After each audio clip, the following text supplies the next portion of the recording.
మీ ఇద్దరికి బుద్ధుందా? రేపు అన్నయ్య పుట్టినరోజు అని మీకు తెలుసు. ఏ విషయం చెప్పకూడదు, ఎక్కడికి పంపించొద్దని చెప్పాను. అన్నయ్యకి బట్టలు కొందామని వెళ్ళాను, ఆ గ్యాప్ లో పంపించేశారు. మీకు భయం లేకుండా పోయింది. మీకు మాత్రమే కాదు, సూర్యన్నయ్య కూడా భయం లేకుండా పోయింది. ఆయన్ని కంట్రోల్లో పెట్టాలి. మీరు పని చేయండి, మీరు కర్ర తీస్తారని చెప్తాను, మీరు కర్ర నడిచేయండి చెప్తాను. మీరేంటి భయపడలేస్తున్నారు? కర్ర అడిగింది మిమ్మల్ని కొట్టడానికి కాదు, సూర్యన్నయ్యని కంట్రోల్లో పెట్టాలి కదా. మీరు వెళ్ళి కర్ర అడిచేయండి చెప్తాను. సూర్యతో మాట్లాడాలంటేనే తత్తత్ అంటావు, సూర్యని కంట్రోల్లో పెడతావా? హలో, మీ ముందేనమ్మా నేను తత్తత్త అనేది. కర్ర తీసుకొని సూర్యన్న దగ్గరికి వెళ్ళాననుకో, నన్ను చూసి ఒకటే. ఎవరిరా కంట్రోల్లో పెట్టేది?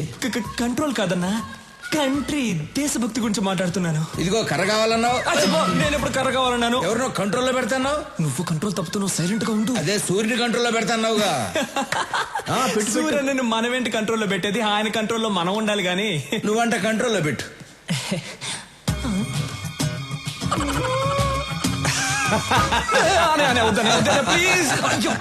సూరి, ఆడి సంగతి తర్వాత చూద్దాం.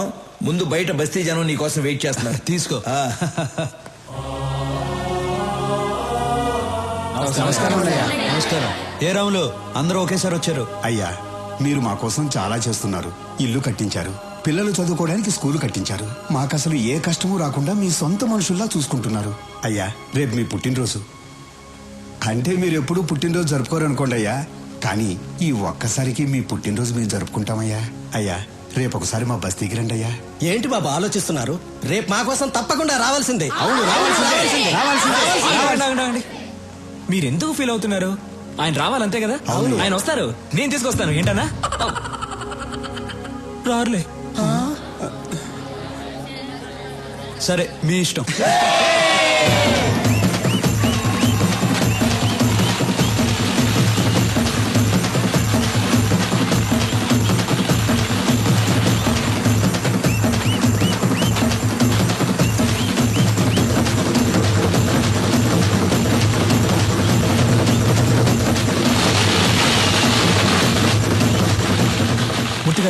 అన్నయ్య హ్యాపీ మూడ్ లో ఉన్నారు. ఇప్పుడే ఆయన పెళ్లి గురించి అడిగేనా? రేయ్, నువ్వేదైనా అడుగుగాని సూర్యుని పెళ్లి విషయం అడిగితే కోపం వస్తుందని నీకు తెలుసు.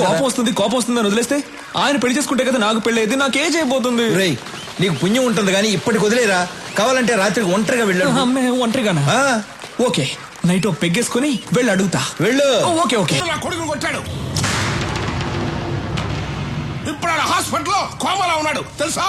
మూర్తి, కాలేజీలో అమ్మాయిలకు డ్రగ్స్ అలవాటు చేసి వాళ్ళని పాడు చేస్తున్నాడు. అవునయ్యా, యూత్ ఎంజాయ్ చేస్తారు, అంత మాత్రం కొట్టేస్తారా? అయినా నీకు నాకు బిజినెస్ లో 10 సంవత్సరాల నుంచి పార్ట్నర్షిప్ ఉంది, అది కూడా చూడ్డా. రాఘవా, అన్నయ్య కొట్టావా? కొట్టానన్నయ్య. అలాంటి వాళ్ళని కొడతాం కాదురా, చంపేయాలి. ఏం మాట్లాడుతున్నావా నువ్వు? రత్నం, నాకు బిజినెస్ కన్నా న్యాయం ముఖ్యం.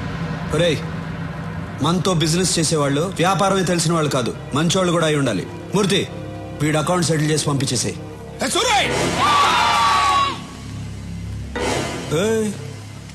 ఏంటి సౌండ్ ఎక్కువ అవుతుంది? సూరన్న చెయ్యి ఎత్తారు కాబట్టి బతికిపోయావు, లేదనుకో నీ కొడుకైనా కోమా స్టేజ్ లో ఉన్నాడు. నువ్వు స్ట్రైట్ గా ఏంటి బయలుదేరో చెప్పారుగా.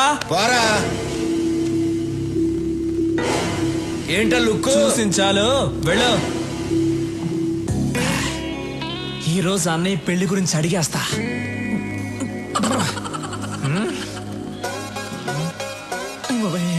రాఘవా, అన్నయ్య రారా. స్టడీ.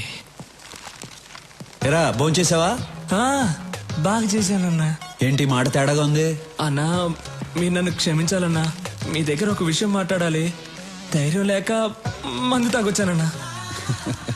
నాతో మాట్లాడడానికి మిగిలిన వాళ్ళు భయపడాలి గాని నువ్వు భయపడతావు ఏంట్రా? మిగతా విషయాలు ఓకే గాని ఆ విషయం మాట్లాడాలంటేనే భయంగా ఉందన్నా.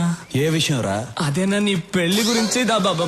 చూడకూడదు, నువ్వు అలా చూస్తావని నేను మందు కొట్టొచ్చాను. ఇవాళ ఎలాగైనా లేవకూడదు, కూర్చొని మాట్లాడుకోవాలి. డిస్టెన్స్ మెయింటైన్ చేయాలి. కూర్చోన్నా ప్లీజ్ అన్నా. నేను చెప్పేది కోపడకుండా వినాలి. నువ్వెందుకన్నా పెళ్లి చేసుకోవట్లేదు? నువ్వు పెళ్లి చేసుకుంటే కదా నాకు పెళ్లి అయ్యేది. ఈజీ అయిపోతుందన్నా. చాలా కష్టంగా ఉంది. రోడ్డు మీద నడిచి వెళ్ళేప్పుడు అమ్మాయిని చూడకూడదని స్ట్రైట్ గా వెళ్తా, కానీ నా తల మాత్రం అలా తిరుగుతుంది. వద్దురా అని ఇలా తిప్పితే కళ్ళు వెళ్ళిపోతాయి అన్న. అంతెందుకు రోజు బెడ్ మీద పడుకుందాం అని వెళ్ళినప్పుడు బెడ్ కూడా తిడుతుందన్నా. ఏంట్రా రోజు వచ్చి ఒంటరిగా పడుకుంటున్నావు అని. అంతే కదా. అది కాదు, నువ్వెందుకు పెళ్లి చేసుకోవడం లేదని అడుగుతున్నాను. విను చెప్తా. ఆ, నేను పెళ్లి చేసుకోవడం కష్టం కానీ నువ్వు పెళ్లి చేసుకో. అన్నయ్య నీకు పెళ్లి కాకుండా నేను పెళ్లి చేసుకోవడం ఆహా ఏంటన్న కష్టం చెప్పాను. రేయ్, రేయ్, నోర్మయ్, మనం చేసేది మంచి పనిరా. వచ్చే అమ్మాయి అర్థం చేసుకోవాలిగా. అర్థం చేసుకునే ఆ అమ్మాయినే పట్టుకుందాం. సరే, నేను పెళ్లి చేసుకునే అమ్మాయి కొన్ని లక్షణాలు ఉండాలి. సూరన్న తారికొచ్చావున్నా, చాలా థ్యాంక్స్. చెప్పన్న ఏంటన్న లక్షణాలు? 1, ఆ, ఆ అమ్మాయికి హెల్పింగ్ నేచర్ ఉండాలి. ఈజీ, దొరికిపోతాయి. నేనంటే భయపడకూడదు. ఏంటన్నా? నేనంటే భయపడకూడదు, ధైర్యంగా మాట్లాడాలి. కళ్ళల్లో కళ్ళు పెట్టి చిట్టికేసి మరీ మాట్లాడాలి. అటువంటి అమ్మాయిని తీసురా, పెళ్లి చేసుకుంటా. దాన్ని చూసి ధైర్యంగా మాట్లాడాలి, కళ్ళల్లో కళ్ళు పెట్టి మరి చిటికేసి మాట్లాడాలి. 25 ఏళ్ళు ఉన్నాను, నాకే ఇంకా ధైర్యం రాలేదు. వచ్చే అమ్మాయి కన్నా సూపర్ గా ఫిట్టింగ్ పెట్టావన్నా నువ్వు. దీనివల్ల ఏం అర్థం అవుతుందంటే ఈ జన్మలో నాకు పెళ్లి జరగదు. మిస్టర్ బ్రదర్, చాలా థ్యాంక్స్. అమ్మాయి ఫోటో ఉంది, మార్చుకోండి.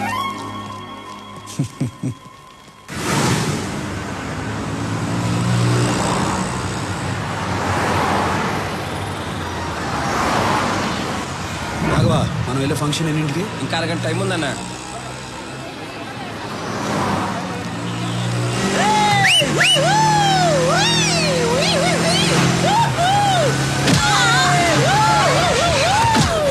రాఘవా, వాళ్ళని పట్టుకోండి రా. సూరన్ రా.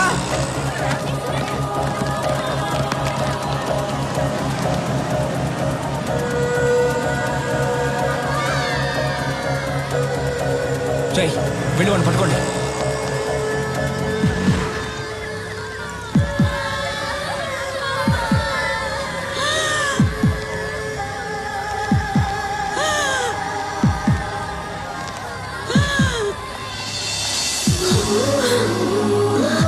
ఏం కాదు, నేను చూసుకుంటాను, మీరు వెళ్ళండి.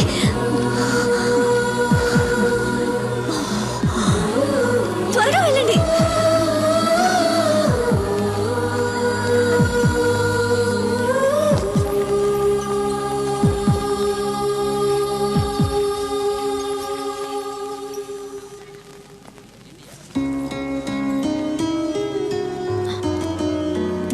బామ్మకేం అవ్వదు, మీరేం టెన్షన్ పడకండి.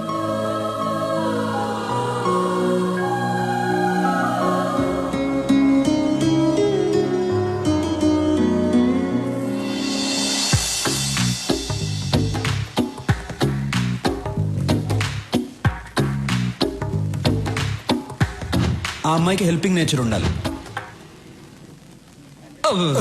అన్నా అన్నా, డాను నువ్వు ఫ్రీజ్ అవ్వకూడదన్నా. అన్నా, ఆ అమ్మాయికి హెల్పింగ్ నేచర్ ఉంది కదా. మేడం నమస్కారం. మేడం ఊరి కొత్త అవును అనుకున్నాను. ఈ ఊళ్ళోనే మా అన్న సూరన్న. సూర్య గారు, ఆ? ఆవిడకేం ప్రమాదం లేదు. మీరు కరెక్ట్ టైంకి తీసుకొచ్చారు. ఈవిడ ఊపిరి ఇచ్చింది. You can relax. Very good, it's my duty. మంచిది, థ్యాంక్స్. నాకెందుకు థ్యాంక్స్? మీరు దేవుళ్ళ తీసుకొచ్చారు, నేను ఊపిరిచ్చాను, అంతే. బాయ్. యాక్సిడెంట్ చేసింది వీళ్ళే అన్న. డాక్టర్, ఏమైంది సార్? వీళ్ళకు ట్రీట్మెంట్ ఇవ్వండి. అలాగే సార్, నేను చూసుకుంటా. వాట్ బాయ్స్, వీళ్ళిద్దరిని తీసుకురండి. ఏయ్, ఇప్పుడే కదా దేవుడు అన్నాను, ఎముళ్ళ కొట్టేశా. నువ్వే కొట్టి నువ్వే కాపాడమంటున్నావు. అసలు నువ్వు మనిషివా లేదా? ఏయ్, అన్నయ్యని చూసి మనిషివా? కళ్ళల్లో కళ్ళు పెట్టి చిట్టికేసి మరీ మాట్లాడాలి. అటువంటి అమ్మాయిని తీసురా, పెళ్లి చేసుకుంటా. నీకు దమ్ముంటే నా అన్న కళ్ళల్లో కళ్ళు పెట్టి చిట్టికేసి మరీ తిట్టు చూద్దాం. నాకేమైనా భయమా? భయం లేకపోతే తిట్టు చూద్దాం. ఏయ్, రే, రండ్రా.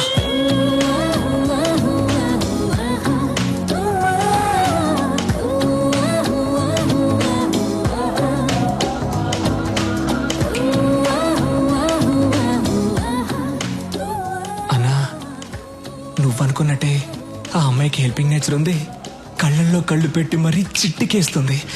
పిలిచి మాట్లాడేమంటావా?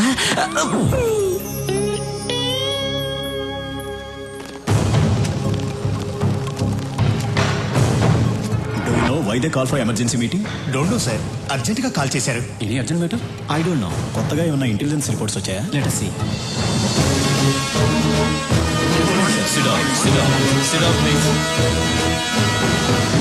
మై డియర్ ఫ్రెండ్స్, మిమ్మల్ని అర్జెంటుగా ఎందుకు రమ్మన్నానంటే, this is Stephen, international mafia don.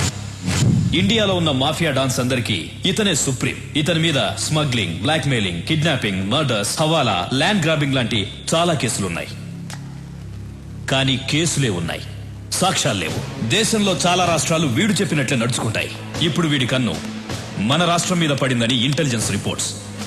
వాడిక్కడ దిగాడంటే మన స్టేట్ కి చాలా ప్రాబ్లమ్స్ వస్తాయి. మనం ప్రశాంతంగా ఉండలేం. వాడంత పవర్ఫుల్లా సార్? వాడెంత పవర్ఫుల్ అంటే, ఈ మధ్య వాడి కన్ను గోవా మీద పడింది. దానికి గోవా మాఫియా లీడర్ అడ్డొస్తున్నాడని వాడిని ఎలా డీల్ చేశాడో తెలుసా?